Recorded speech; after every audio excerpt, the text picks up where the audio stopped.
Welcome to Big Hearted Indie, where we empower men in Indianapolis to forge deep connections and impactful lives through authentic friendships and service. Join us as we explore personal growth, community leadership, and the transformative power of living out our faith in action. And this podcast is brought to you by Citizen 7, and it's hosted by Greg Enas, Don Palmer, and I am Chris Spangle, and our guests today are Kristian Andersen and Thad Cockrell. And Greg, we are down a man. Don Palmer is not able to be with us today, but I know he's here with us in spirit. So the lesser man is here. We miss Don, but wish him well this afternoon. I know he's going to be tuning in later. Yeah, so why don't you introduce our guest, Kristian Andersen, and then let's have him introduce his friend, Thad Cockrell. Right. So as you all know, we've been hosting these monthly podcasts, and I wanted to make sure Kristian, as an integral part of my own life over the past decade, he's become a dear friend, and wanted to make sure he landed here. And so I was approaching Kristian with a few names of guys to bring on the podcast, and he said, well, that'd be okay, but something triggered in his mind, said, how about something different? And that's where Thad Cockrell came to the picture. Kristian, even though we were on the phone, he lit up, I could tell, just imagining what we could do with this podcast and beyond with Thad here in town. So that's the genesis of this. Kristian's been a wonderful friend and compatriot. His imagination, his practical outlook, his polymathic perspective on life, but more importantly, his love for Brandy and his kids. And this is Big Hearted Indy because his only son is named Indy. I just love that, how I know Indy's going to grow up to have a big heart like his dad. But was he named after the city?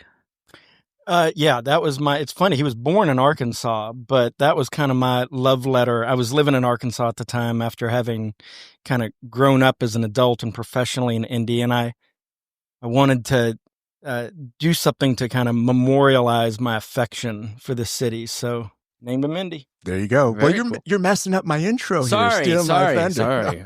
Anyway, I don't want to belabor it, but I just love Kristian Andersen.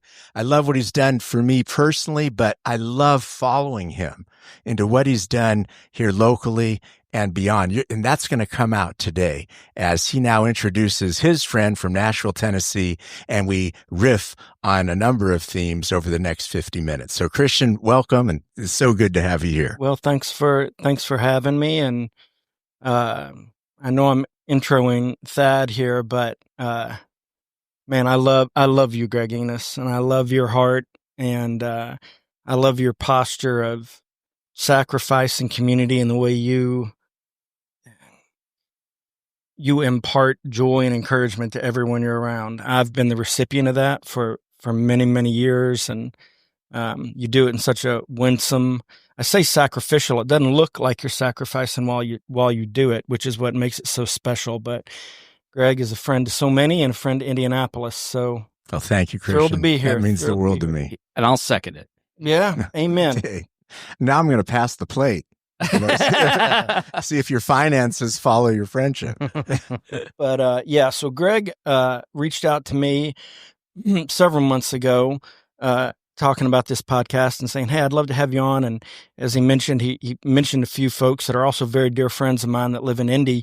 He said, I really want to talk about friendship. And it must signify something, Thad, that when he said the word friendship, only one face popped into my mind. And I have a lot of friends. I have a lot of dear friends. I prioritize friendship in a I would say kind of in an extreme way.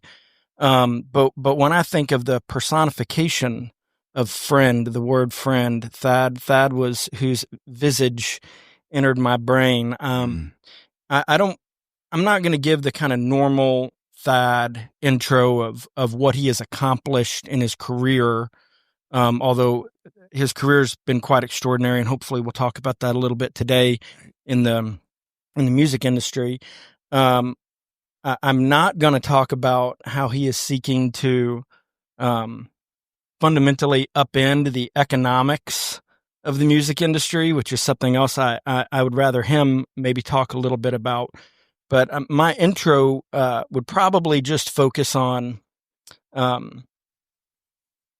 only what he means to me as a friend and a compatriot, But over the last 35 years that I've known him, watching him assemble and encourage a group of men that has been so important. One of the most important things in my life was meeting Thad, maintaining a relationship with him for decades, and the other men that he's brought into my life. My role is typically as the convener. Right.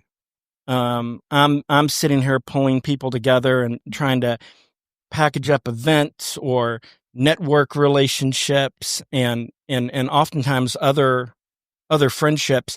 And Thad is really, I can think of maybe two people in my life who have taken that more seriously than I have. And Thad is one of those guys that has been much like you, Greg, an encourager, a challenger, a provocateur, a pastor, to so many men across so many different stages of life. So that's my non-professional intro for him. I love it. But one that I think is maybe more important than what he's done in Nashville. Thank you. Man, that means the world to me and the audience here. I know, Thad. So it's beautiful. Thank you, Kristian. Yeah. So anyway, go ahead now with your non-professional intro to Thad, and I'll tee us up with a question if you'd like to say a little more there. That was it. That was my non-professional intro. Okay. Yeah. Welcome to Indianapolis, Thad. It's good to be here. To hear Kristian say that is so beautiful. That embodies the spirit that we're trying to build. As I have mentioned to you before, but the spirit of this whole ecosystem we're seeking to build here is to convene men and women, but primarily male friendships, so that it unleashes a authentic vulnerability in whatever leadership position people have in their families, in their neighborhoods, in their businesses, whatever, that creates what I hope to be the joy capital of the world one day. And so that's sort of my aspiration. Yeah, that's my aspiration. Joy capital of the world. There you go. If we could go live with that there. So with that, and with Kristian's intro here, Thad, I'd just like to know, and you guys riff on what makes you this. What comes out of you that sort of sparks this kind of convening, friendship, service to one another, and ultimately, I can see palpable joy in this. What caused that to happen so that guys know how to be that? You know, I'll kick us off, and Thad's a better storyteller than I am, so he can fill in the details. But Thad and I met when I was probably 18 or 19 years old. He and I both worked at a Christian sports camp in Branson, Missouri called Kanakuk. And I'd grown up going there, and when I got to college, I started going there as a counselor. And there, C.S. Lewis has that quote that real friendship begins when one person looks at another and says, "Oh, you too? I thought I was the only one." Right. And for those of y'all unfamiliar with Kanakuk, it's probably the biggest camp in the country. I mean, they just thousands and thousands and thousands of kids go through this every year. And it's staffed by what I like to refer to as tremendous men of God. So just upstanding, good-looking, square-jawed, barrel-chested, Jesus-loving. Mostly NCAA athletes, at least when we were there. Yeah, mostly like NCAA Division I athletes. And it's kind of an intimidating place to be.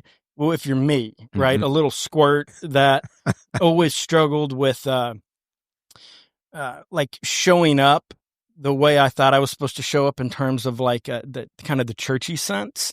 Right. And, well, I'd been there like a day, and there were two guys that I was just observing from a distance. Thad and my mutual friend, Kyle Harrell, and Thad, and I could just tell there was something different about them. They were dirtbags, and there were very few dirtbags there. You know what I mean? And we were happy to be dirtbags. They were dirtbags. They were kind of being naughty, using language they weren't supposed to be using. We were eating with our hands, and no problem doing it. And I'm looking it around. Dad started giggling. I want to hear more about what were you doing that made you laugh when he said that. Well, okay, so what they do is, Well, Kyle and I just hit it off immediately. The first summer or the first week, they pair you up with a co-counselor. And so it's you and another person, and you're basically a parent to these strange kids for 7 days. Mm. And Kyle and I got paired up, but this was when you go there for a thing called work week, and you meet people, and Kyle and I immediately connected. The reason why I started laughing is because that first summer, that the first like 30 days that I was there, month that I worked at Kanakuk, Kyle and I would go to sleep laughing. Literally, we would laugh ourselves to sleep, and we would wake up and start laughing about what we fell asleep laughing to. And then we would just keep laughing the entire time. Yeah. And we paid attention to none of the rules. I mean, none of them, and had a wonderful time doing it. And we were not being bad. Like, we were just having fun. Mm-hmm. There was nothing malicious about what we were up to. But, yeah, that's the reason why I started laughing. Well, and so Thad was a Division I wrestler in college. Where? At Liberty University. Okay. His co-counselor, Kyle, was a Division I offensive lineman at Texas State. 6'2", about 320 pounds. Yeah. I mean, just a real man. Barrel of an individual. And my co-counselor is like the captain of the UVA lacrosse team. And then there's me. and walking around with my little spindly legs and, coming from Division III Andersen University. We love Andersen University. I do too. But those guys, I don't remember the moment. I just remember observing them and thinking, I might fit in with those two guys. And I probably just wormed my way in over there at some point. And I was 18 years old. Mm-hmm. And Kyle and Thad have been amongst my best friends. I'm 51 years old now. Mm-hmm. since that fortuitous day. So that was kind of, we in some ways we kind of bonded by being outsiders. Totally. I was a complete outsider. Yeah, we bonded by being outsiders. Even when on the wrestling team, I didn't look like I should be on the wrestling team. Yeah. And I remember exactly the first time I saw Kristian, like the moment. He made this massive banner for all the kids, and the banner was stunning. It's like, welcome to Kanakuk. And it was like really amazing. And I looked, and Kristian was there, and he did the whole thing. It was him. And I was like, oh, wow, that guy did that. And then we ended up becoming friends. And this is when I knew I'm like, this dude, unfortunately, he's going with me wherever I'm going. he's on the team. Yeah. And I'm on his team. We went out to Applebee's or wherever it was, Bennigan's. We were having broccoli bites, and you ask most people at that age, like, oh, what do you want to do or what do you get into? And Kristian's his answer to me was, I want to be a land baron. Okay. And go ahead. To that, well, first of all, not a property owner, not a landowner. I want to be rich. No, nothing. I want to be a land baron. I was like, who in the hell is 18 years old and says that they want to be a land baron? I'm like, we can edit that part out. That's good. It's Kristian, born, bred in New York City. Well, moved at 5, right? Yep. And what's your origin story? And tell us a little about your journey into music and the arts and things like that. Oh. And how does a Division I wrestler, become a musician? Oh, such a good story. Yeah. Do your own intro. He'll do a much better job. Do your own intro. So I was born in Kansas City, Missouri. My dirt's from Kansas City. My dad was a pastor. When I was 9, we moved to Tampa, Florida.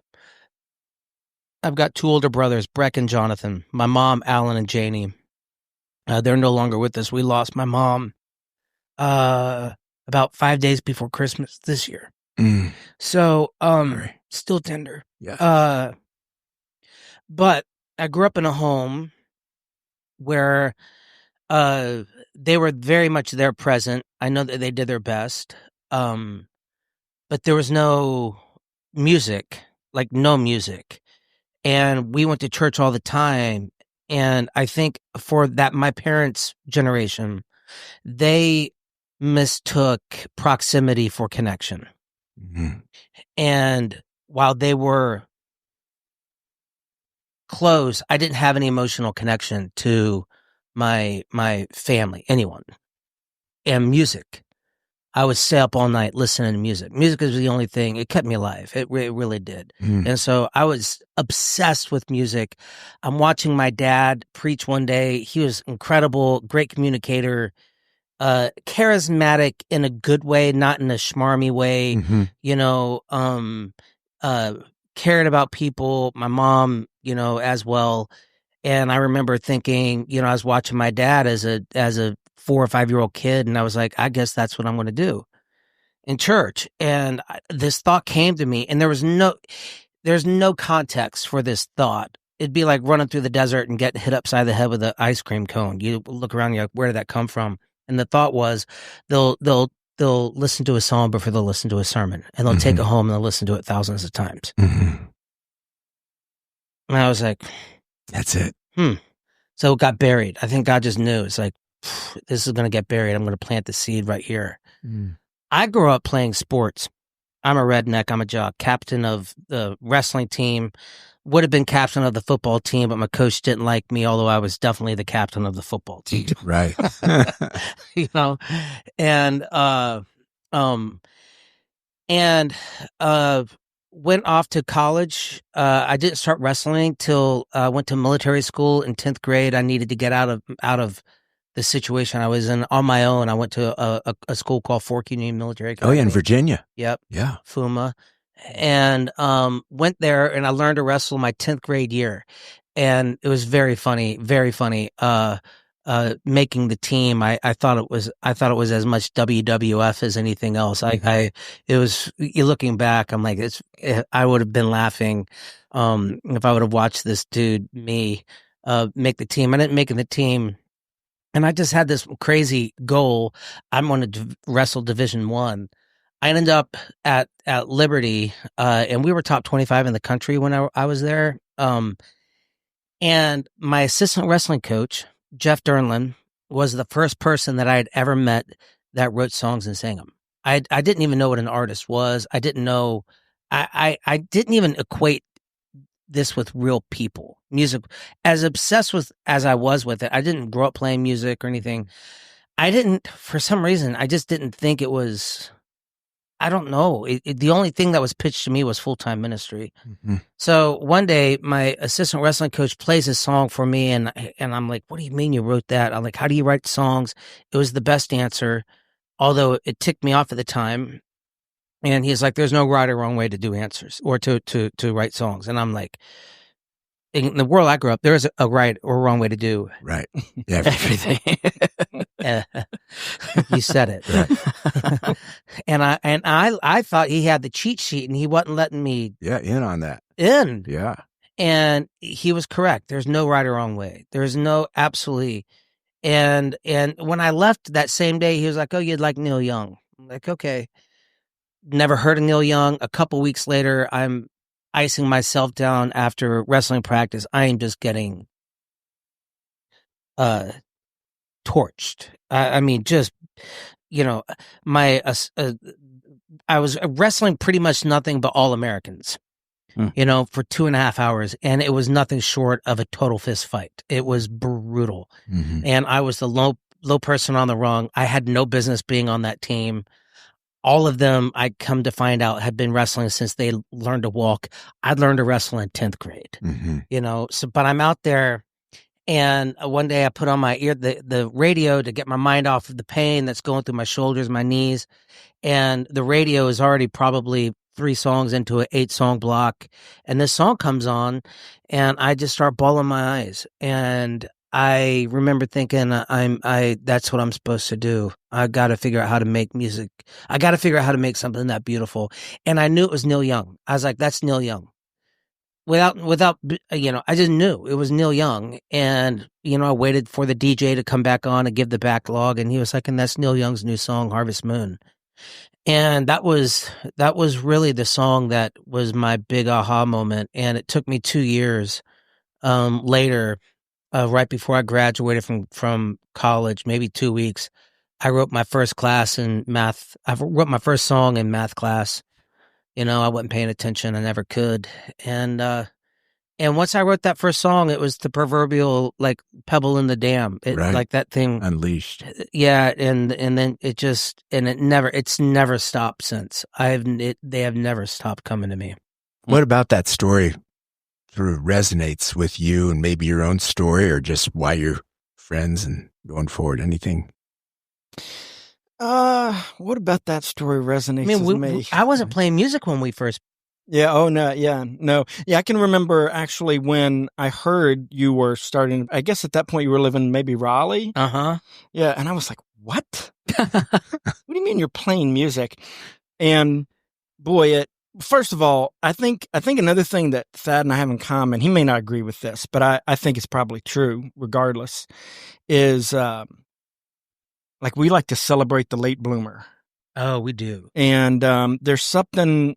If you really look at world changers, man, a shockingly high percentage of them were late bloomers. A shockingly high percentage of them started their adult life pointed in one direction and ended up in a very, very different place than what they had, initially intended. And that's certainly been true in my life. Like if you think about how I spend my days today,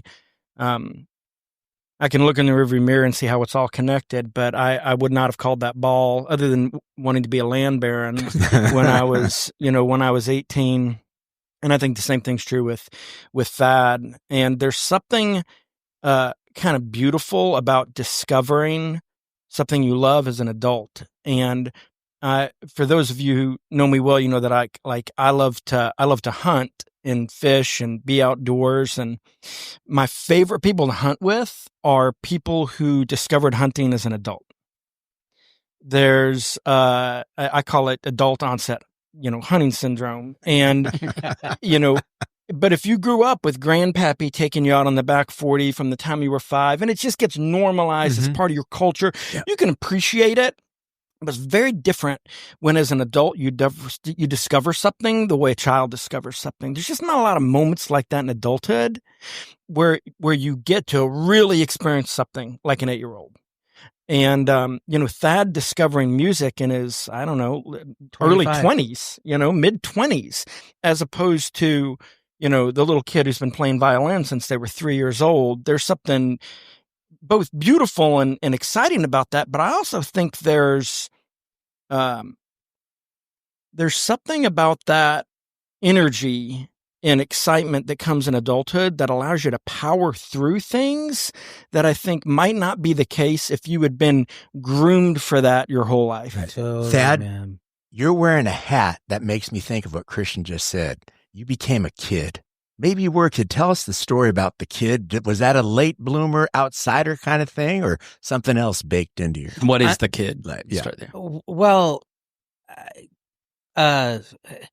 to what Kristian just said, I've thought about a lot about this, my journey.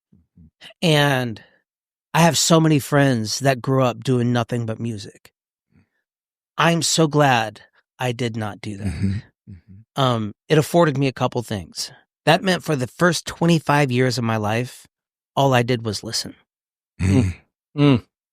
Listen. Sit down and listen. Yeah. Just obsess. Like the joy of what's going on. Don't try to be a part of it. Don't just listen. That's all I did. There was nothing, I was getting nothing from this except the joy that it gave me. And because of that, and the connection it gave me and the healing, because of that, I was fully aware of the power of music by the time I started making it. Fully aware. I tell you, another gift is most artists and songwriters and musicians did not grow up playing sports. It has been my experience that what I see lacking in most artists and musicians is grit. Grit. Yeah. I learned grit. Yeah. A lot of it. You don't make it through a wrestling practice like that in college and then come back the next day without, and knowing that the beating is going to be just as bad, if not worse. And you come back for more. And you come back for more. But you loved it. There's something about it that you just love. And I think, my gosh, if I hadn't have learned that, there's no way that would have brought me all the way. I'm 53 years old, and I am just now becoming what I truly believe is the most, I would say, realized version of who God totally and deeply intended me to become. And one of my favorite quotes is by, well, it gets blamed on him. Why did I just forget the name? But it's all learning is remembering. Plato. All learning is remembering, right? And what's interesting is, when I first started doing music, I had no idea what I was doing. I was in Raleigh, North Carolina. I was just making it up. I learned how to play guitar, write songs, play out, and record all at the same time. Meaning, I was playing out in front of people before I knew how to play the guitar and sing. You're not supposed to do that. So the kid. Yes. So it goes back to, so the interesting thing is I'm so glad I started. As soon as I moved to Nashville, it was, this is the way you do it. This is the way you do it. You do it this, all of these things. And it just shut me down. It shut me down. So in the middle of the pandemic, I have a moment where Jimmy Fallon hears my song in a hardware store. He Shazams it. And I was the first artist to play The Tonight Show after the pandemic, right? Have a #1 song in the world, #2 album song in the world. But music in general has not been, it's been very hard for me. Not that music has been hard for me, the business of it. It doesn't make any sense to me. It does, and it shouldn't make any sense to me. It's maddening because it's literally somebody else making up the rules, and they don't make any sense except for the people that are making them up. Well, if you look about the world I grew up in, fundamentalism, very legalistic, that didn't make sense. And I realize now that rebellion that I had was God-given. I'm so proud of that rebellion that I had in my heart, right? Yeah. And, well, how can I as an adult then take the same and apply it in a different way? And as you do some healing, what it does is it brings you back to the beginning. Well, the very beginning of that conversation, hey, they'll take a song home. So if that was planted there by God, there had to be a reason, right? And maybe God's brought me on this long journey. So while I was making my last album, what's interesting is when I had that #1 song in the world, I didn't make any money from it. None. You're like, hang on, you had a #1 song in the world and you didn't make any money? Yeah. And that sounds fun, but imagine winning a Super Bowl and nothing comes from it. You're still as broke. Yeah. Now everybody else is doing great, but yours broke. There's something about that is so disheartening that it's hard to even understand. And so I was just like, you know what?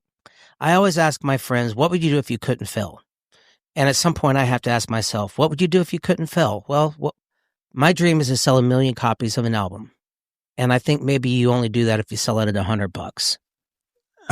Okay. Well, so that's what he's doing. I mean, this album, The Kid, which you can't stream on Spotify. You can stream a lot of his other music on Spotify, but not The Kid. And I mean, Thad and I had a lot of conversations about this idea, and I don't know that I was particularly encouraging to him, quite frankly. Like, I tried to talk him out of it. I was like, just stick with the system, man, He's like, no, I'm going to make this record. At some point, maybe we could talk about like why it's called The Kid too, but more specifically, but I'm going to make this album.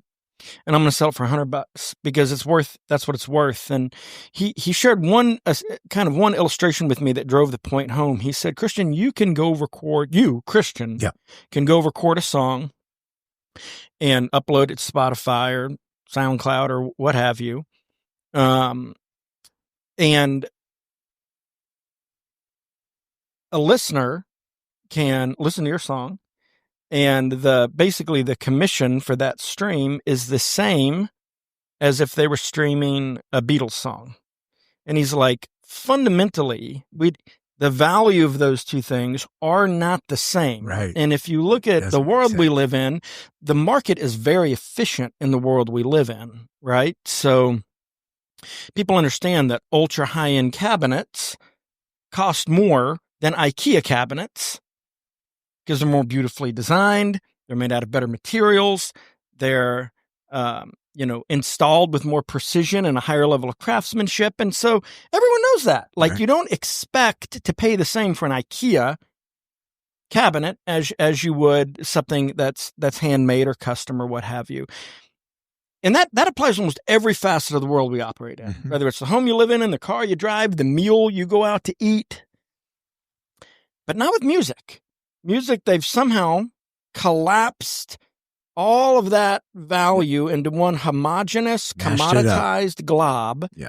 which, I mean, frankly, doesn't make any, to your point about it not making sense, doesn't make any sense. So if you want to encourage the next generation of artists that aren't just clout chasing, you really need to figure out the economics and the value proposition of any art that can be digitized. And the issue with digitization is that the incremental cost of shipping an additional unit is effectively zero. Mm-hmm. Right? So how do you then impart value into that artifact? I mean, even when music was digitized and put on a CD, it was still on a physical artifact that had to be produced, shipped, stored, marketed, etc. And it can't be controlled. Like if you could lose access to that platform, like comedians on Spotify got taken off. Yeah. Oh, because for they sure. complain about getting paid less than musicians. For sure. Yeah. For sure. So so this album, The Kid, and the real art in The Kid is not the music, even though it's extraordinary. I mean, money, I should be careful. It's $100 an album. Conceptual. But you told me, you said, why not 300? Well, I was just like, yeah, we can come back to that in a minute. But the really creative part of this album, probably the thing that's the most artistic about this album, is the way Thad is bringing it to market. Like the most rebellious act in this is that you're selling it for $100, right? And you get a big physical vinyl album and a CD and a code to download. We won't turn this into a sales pitch, but that is and I probably tried to talk that out of it a little bit early on. And I think the whole world has been trying to talk him out of it, which is interesting because I don't know who this quote's attributed to, but it's one of my favorites, which is, the reasonable man conforms himself to the world, and the unreasonable man forces the world to conform to himself. Therefore, all progress is a function of the unreasonable man, right? Mm-hmm. And what Thad is doing is the ultimate act of contrarianism in doing this. There have been a couple of little touch points along the way. Radiohead had an album where they said, name your price, you can pay whatever you want. Right. But, if nobody bought it, Radiohead was going to be okay, right? Thad, having to work his ass off, raise the money, Mm-hmm. and grind for years to make this album, there's a very high cost Right. if it doesn't work, right? Totally. Very high cost. Yeah. So that's to me, the most beautiful part of the album Mm-hmm. is not the music, although there's plenty to love there, but it's this very contrarian, burn the ships. You want to talk about laying your fleece out. That's what I think is the coolest part Well, about it. I have to go back, and since this whole thing is on friendship, I'll be really forthright. Please. When I had the number one, I was broke. I didn't have any money. Like at the end of the pandemic, I was like, I've got to go figure out something else to do. I've been doing this for as long as I know. I've done it every way I know how. You're supposed to get the big label and the big management. Yeah. I had all that with this label, and nothing came out of it. And here's what's incredible. I have some friends that came around me and they knew that I couldn't stop. And they all wrote me checks. And they say, you're going to go make the album of your dreams. And and it was not a small check, but it wasn't a massive check, so that like I didn't have anything to, like, I had enough music, I had enough money to get started. And I didn't know what the album was going to sound like. I didn't know anything. But all of these three friends that didn't know each other, well, two of them knew each other, but they all pretty much said the exact same thing. You can't give it any commercial consideration. What? To be let off that hook is the greatest gift. What a burden. Yes. You mean just go make, so now if I'm going to take the gift, I have to listen to them. And I named all of these people as executive producers. What's incredible about this is I do not make this album without my friends. I do not build anything. I don't do anything that I'm doing without the foundation of friendship. And I think that is the most powerful thing the world needs. Above all things, Jesus is a friend. Yes. He was a friend to people that didn't deserve friendship. That's right. And so, so I have to go back and say that it was the friendship that allowed me to do this. I at that point ran out of money and I went totally crazy and I put a HELOC loan on my house and I took $100,000 loan out and I spent $90,000 of it making the album of my dreams.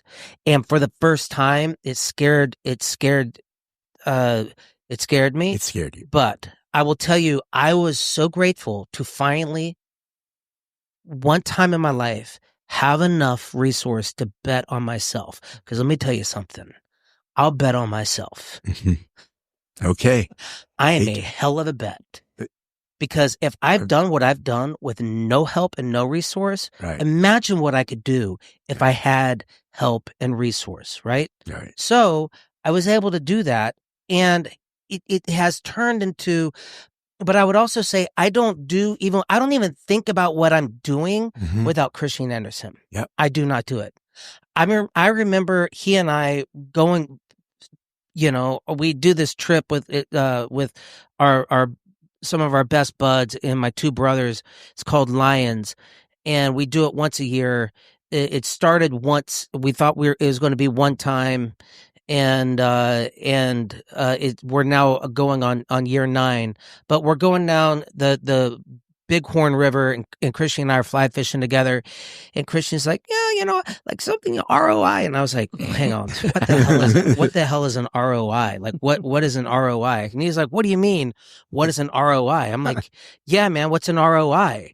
And he was like, it's a return on investment. I'm like, yeah, nah, man, no idea, no idea. I don't have. What do you mean? So you're an amalgamation of your top 5, right? And I have always held that top 5 with a fierceness. Yeah. Right. And, so even having conversations, the way I watch Kristian build business, invest in business, he's an entrepreneur. Well, that connects with the side of me that I never fully was given permission to use because I was always told, shape up, get in line, conform, stop, be a good kid. That's right. And whenever you're not, and what happens is that you take that from be a good kid to be a good adult. And you better, and if you want rewarded, you get in line and you be good, right? Meanwhile, you spend your whole life doing this, and you're like, this is not working for me. So I'll cut to a different story of one of our other dear friends, Taylor Brooks. He's in this collective of friends of ours. And Taylor is he's one of the executive producers, he and his wife. It would Taylor and Rachel, and it's not just Kristian, it's Kristian and Brandy both. Right. And, because, they're a team, and it's been incredibly helpful to have all of them on the team. But I'm having a conversation with Taylor Brooks, and Taylor's like, hey, man, fill out this survey. And he hands me this survey, and it's this company that he hired to help him hire the right people for the jobs that he had coming up. So I take this survey. He sends it to the lady that he spends $25,000 a year to. And she calls him up immediately. She's like, who's Thad Cockrell? And he's like, oh, it's a friend of mine. Are you going to hire him? No, I want to talk to him. I want to make this really short. I end up getting on the phone with her, and we have this really amazing conversation. And she says, Thad, she was like, we've been doing this test for 60 years. And your superpower is like in the smallest of percentile of people. It's like Steve Jobs level, like strength. And you have the same superpower as him. I'm like, really? She's like, yeah. Like, what is it? She's like, what do you think your superpower is? Creativity? Yeah, you're creative. That's not your superpower. Well, what is it? She's like, ingenuity. I'm like, what's that? She's like, you think of all new ways to do things. And as soon as she said it, I made sense to me in ways that I have never made sense to me. I've never made an album the same way. I don't do anything the same way. And the reason why is because I like it. Yeah. I like making things up. Why? Because when I make things up that I don't know how to do, God shows up. Yeah. That's my drug. Yeah. That's my drug. As something else shows up and is playing checkers with me, and there's nobody over on the other side, but we're making something together. And that's what and she said that, she was like, I need you to know something really clearly. You've got to stop second guessing this superpower. Mm-hmm. Run. Don't second guess. You think of all new ways to do things. Nobody's going to catch up. Just do that. And I'm telling you, when I hung up the phone with her, I had this moment with myself. I was like, well, shit. That is.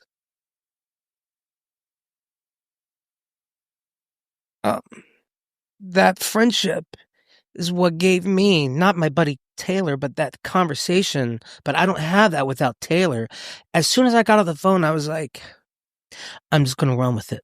I'm not going to second guess. I am going to make this whole thing up, and I'm just going to trust that I'm as brilliant as this woman said I was. There you go. And you are. I want to put a bow on this theme. Can I ask a question? Real quick. I really identify a lot with you. As a fellow rule follower, possible people pleaser.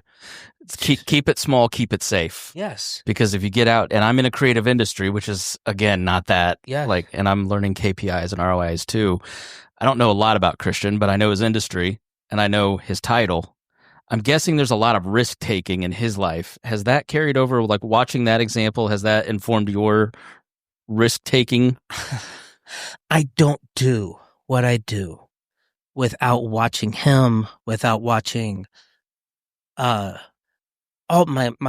both of my brothers, Breck and Jonathan. I am built by watching the good men around me take risk. There's no way to do it other than risk. And I think one of the things that, whatever a man after God's own heart is, apple of God's eye, David, all these people, they were really scoundrels. David was a scoundrel. Definitely. But I think what made him so infectious to God's heart is he was courageous. And I think courage is a massive identifier to being after God's own heart. And you can't be courageous without risk, and the more I step into courage, the more I have experienced something much bigger than me showing up and saying, yeah, man, let's do that. And it's not that the road up to that hasn't been met with a level of provision, but it's almost like I can't turn on the floodgates here, because if you'll just trust me and go further than you think that you could, if you'll really just trust me, there's something.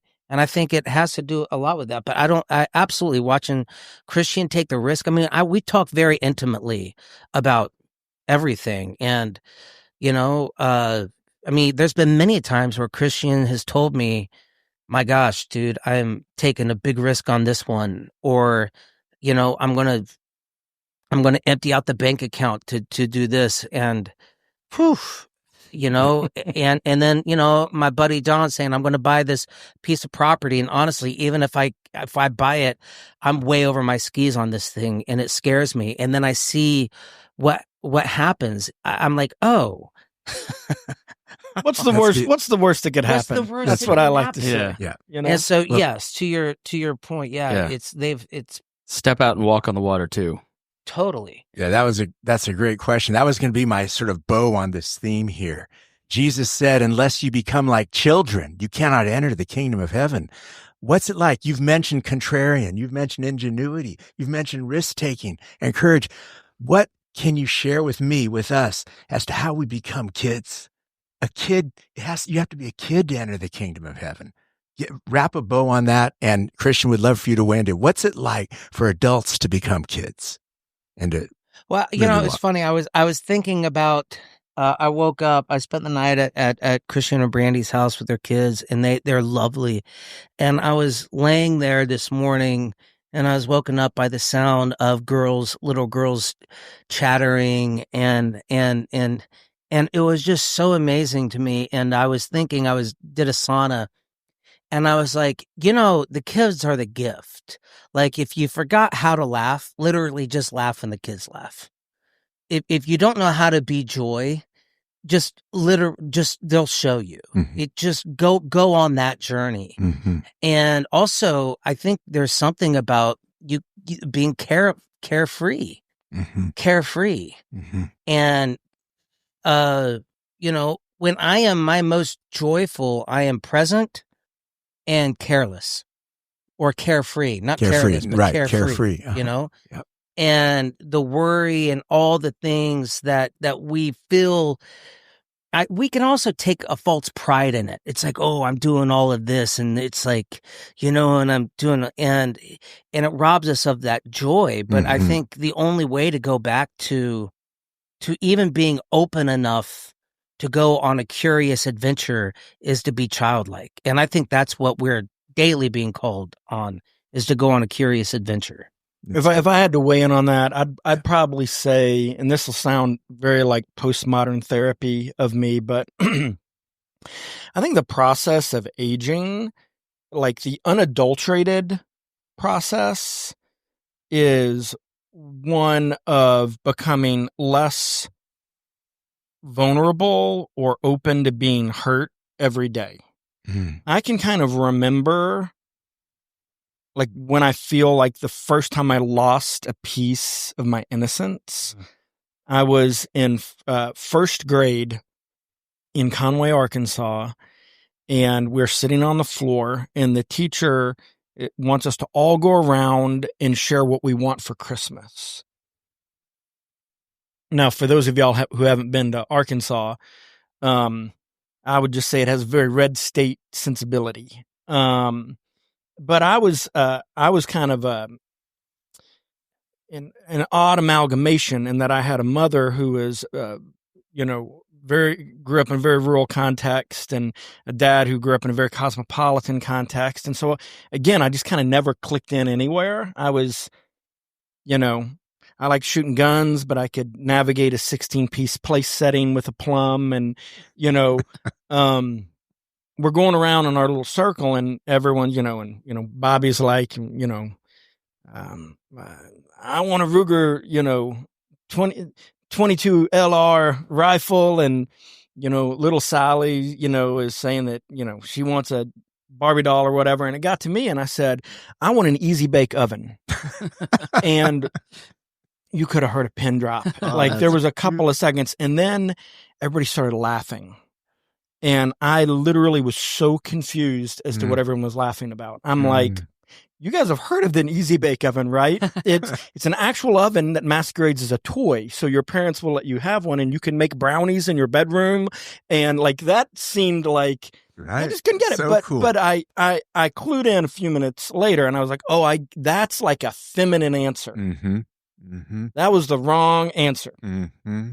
And I remember like, I'm not doing that again. Like as like a 5-year-old, 6-year-old. Yeah. And then every step along the way, you just learn how to perform and how to hide the little bits of yourself that in a vacuum you're not ashamed of. But boy, if that got out, boy, what would people think about that?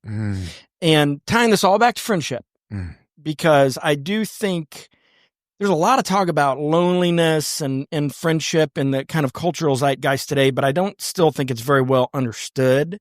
Like, what is the function of that particular type of relationship? We kind of understand the function of commercial relationships with your attorney or your doctor. We kind of understand. I think we better understand even the marital relationship and kind of the value of that in society, the importance of that in society. But friendships are this thing, especially in adulthood, that become kind of optional or nice to have if you've got the spare time and maybe you have shared affinities and you like to golf together. But that's not really what I'm talking about. I'm talking about friendship as another type of covenantal relationship. Right.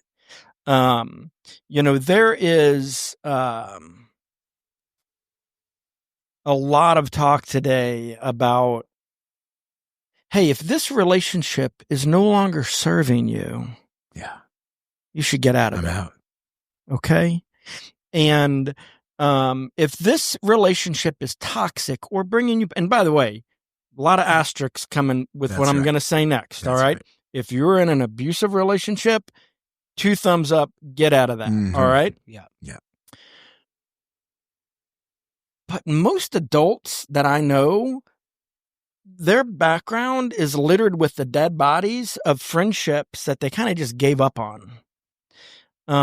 Or things got tough, or maybe they felt betrayed or slighted or what have you. Well, guess what? That's being in a relationship. Thad is going to frustrate me from time to time, and sometimes he's going to frustrate me because I'm unwilling to hear something true he's saying to me.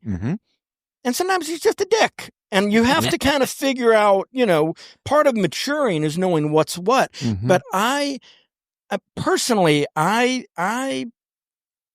pursue and invest in relationships. It's just one click down from marriage, right? For me, like in terms of the commitment level. Yeah.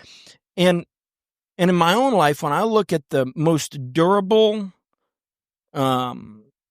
valuable, encouraging relationships in my life, they were built over a long period of time. I'm going to reference Plato twice. I think Plato also said something to the effect of you can't count someone a true friend until you've shared a peck of salt together. A peck, I think, is half a bushel. You can visualize a bushel. Right. And that was written at a time where today you could probably consume a peck of salt like in a couple weeks if you go to Taco Bell a lot. But back then, salt was a rare commodity. It was used sparingly. The inference is you got to be together for a long time to reap the full fruits of that friendship. So if you're willing to just, when people stop serving you, if you're willing to just move on to the next shiny thing, you're just robbing yourself of a life of joy. And it takes time. To get to a place where you can be you can be vulnerable. You can say, I want an easy bake oven. And to me, that when you ask, what does it take as an adult to to find the kid that's still in you, way down in the bowels, right? I think it's rediscovering vulnerability. It's rediscovering not being afraid to say the quiet part out loud. And the best place for that to find purchase is in a safe, loving relationship. That could be with your spouse, your girlfriend, your parents, your children. But one area that I just don't think gets enough airtime are your friends, your real friends. And I think that's the secret to rediscovering the little Thad, little Greg, Yeah. and little Kristian. And real friendship is not expedient. Right. It takes time. It takes investment of time. It takes being on a phone with someone in the middle of the day when you got other things to do. It's having a longer conversation than you probably want to have. It's listening to. It's suffering. It's suffering. Yes. It's suffering. And, yeah, I mean, the word compassion if I understand the etymology of the word correctly, compassion means together and suffering. So to show someone compassion means to suffer together. And when you're really suffering with a friend, there's a form of joy that comes like in the morning, but when you're in it, right. I mean, this group, which Thad called the Lions, this group, I don't know, 15 guys, 15, give or 20, take, depending on the amount of suffering we've done together is stupefying. The amount of suffering is really stupefying. And man, that knits you together in the most extraordinary way. Wow. I am blown away. This is so beautiful. Jesus said, suffer the little children to come to me. That's given me a whole new perspective to be in there. Yeah, I think about the Dallas Mavericks when they won. They beat Miami. And they shouldn't have beat Miami. Miami was way better. Right. The talent was better. Everything was better at Miami. But what Miami came up against was some dudes that had suffered together. They had lost and lost and lost. By the time they went back to those finals, they were like, hell no. And it was impenetrable. All that talent couldn't beat those dudes because they had all cried together. That's they had beautiful. made it, and they lifted a trophy up because of it. It's a really special thing, friendship, and even like the idea of encouragement. I just know how much courage, it literally means to have someone else's courage poured into you, and I just know how much courage in all different ways and forms that my friends have poured into me, and I get to so much so that I've got a lot to give. Because I got more than enough. So we're just passing that around, and it ends up, it's really beautiful. Love it. Yeah. That's a great goodbye. Any goodbye you want to give to your local community here with your special friend here? I know it. I told you we were going to need more than an hour, Greg, but I know you like to bring things back to Indy, as do I. Right. We have a deep and profound shared affection for this city, and I think that there's something when we think about community building and economic development and how do we make Indianapolis the joy capital of the world. I love that. I'm going to tell you the foundation is friendship. It's the foundation. In a commercial context, it's a foundation. People don't understand that, but the power of friendship it used to be unfashionable in investing to back teams that came in and said, "Oh, we've been friends since high school." Like savvy investor would be like, "Next." I hear you. And I have a completely different frame on that. I want to back teams who've been friends since high school, because the way they are going to die for each other. If I meet you as my founder at a meetup 3 months ago, and you're like, "Oh, you're smart, you're good at X, and I'm good at Y. Let's start a company." When things get rough, I'm not worried about what's going to happen to our friendship because we don't have a friendship. Exactly. But if Thad and I go start a company together with 35 years of mutual investment, when things get really tough, I'm going to think twice before I walk out on him. So I think one of the things, I hope we become the capital of joy, and I hope it is powered by friendship.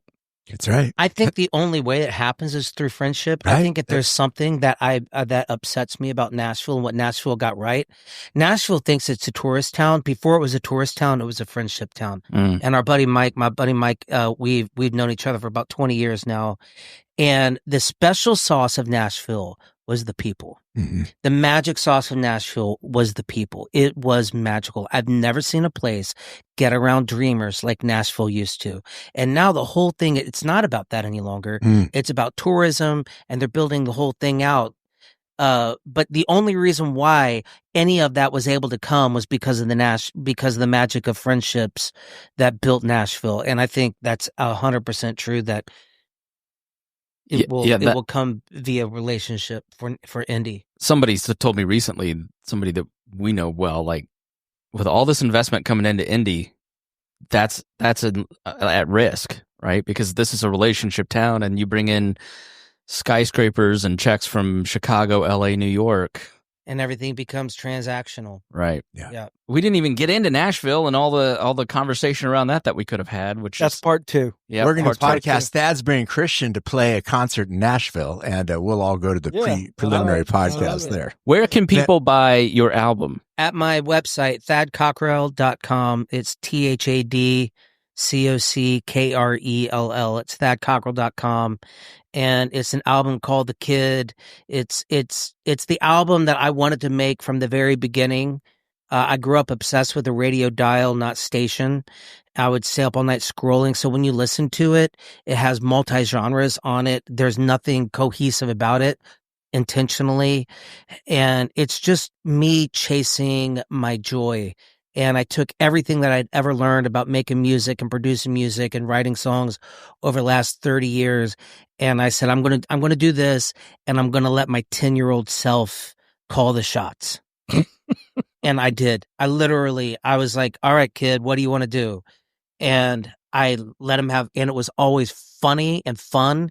And I took my expertise in craft to try to figure out, okay, that's funny, putting synth bass on that song. I mean, let's hear what that sounds like. That's actually pretty good. Good idea. Like, yeah, isn't that fun? Yeah. Okay, what next? And literally, the entire album is me chasing just joy and healing. It's so fun. It's for everyone. There's something for everyone on this album.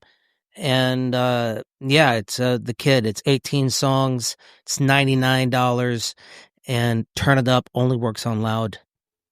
That is so cool. Good. And it was worth $300, but you gave a discount to $99. Now you know why this thing's going to be worth $1 million bucks. That's right. Thank you. Thank you, Thad, for blessing us. Thank you. Yeah, man. To be here. This has been so good. This is palpable. Man, Yeah. I'm about to break into song, but you don't want that to happen. Chris, I'm going to let you close this out here. All right. Well, make sure you go to citizen7indie.com. We've got a ton of stuff coming up. We won't get into all of it, but we've got great guys under 35. We've got all kinds of really cool things like Coffee and Connection with Aaron Brockett coming up.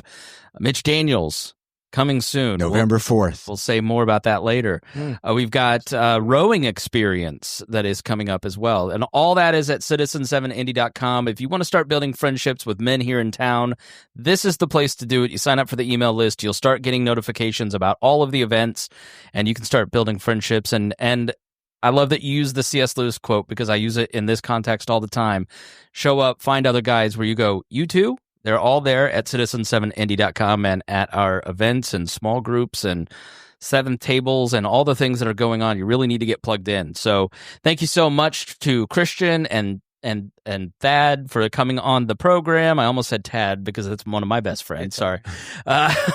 And Greg, who has become one of my best friends, and I'm so appreciative to him and Don for putting this podcast on and bringing these great conversations. So if you get something out of this, we hear from guys every week. Hey, I'd listen to the podcast.